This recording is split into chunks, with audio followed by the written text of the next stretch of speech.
महराज मलिक ने भारतीय जनता पार्टी को वोट नहीं दिया, यानी महराज मलिक ने कठुआ जेल के अंदर से ये पैगाम दिया है।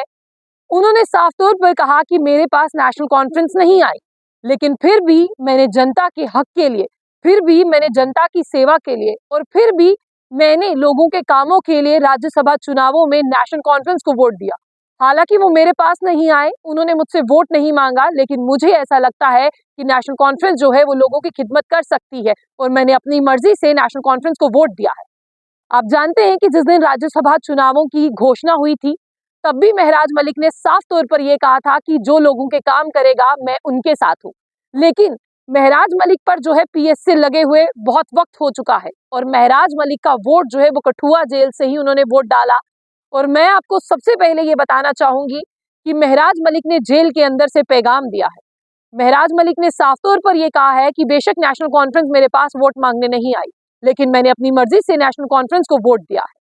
लेकिन जिस दिन राज्यसभा के चुनावों का रिजल्ट आया, उस दिन डोडा से एक हवा चली। वो हवा थी कि सतपाल शर्मा को जिताने के लिए महराज मलिक ने वोट डाला है।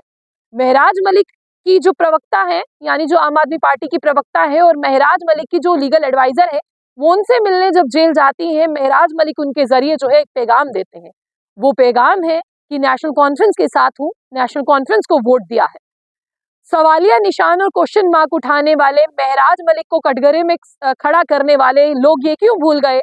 मैं खुद उस असेंबली सेशन में थी, मैं खुद उस असेंबली सेशन को जो है वो बहुत करीब से मैंने कवर किया। मैंने देखा कि महराज मलिक बहुत बेबाकी से बात करते हैं। वो उमर अब्दुल्ला की पॉलिसीज, उमर अब्दुल्ला की बातें, उमर अब्दुल्ला का जो भी स्टेटमेंट था उसके साथ सहमत थे। और उन्होंने उस असेंबली सेशन में भी भारतीय जनता पार्टी के झूठे वादों की पोल खोली, भारतीय जनता पार्टी को ग्राउंड पर बताया कि आप कितने काम करते हैं। भारतीय जनता पार्टी को ये याद करवाया उन्होंने कि आपकी करनी और कथनी में फर्क है।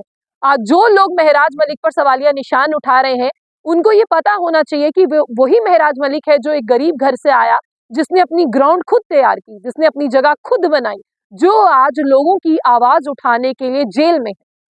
मैं कभी नहीं कहती कि महराज मलिक ने डीसी डोडा के खिलाफ जो भाषा या जो लैंग्वेज या जो टिप्पणी की थी, जो अल्फाजों का इस्तेमाल किया था, वो सही था।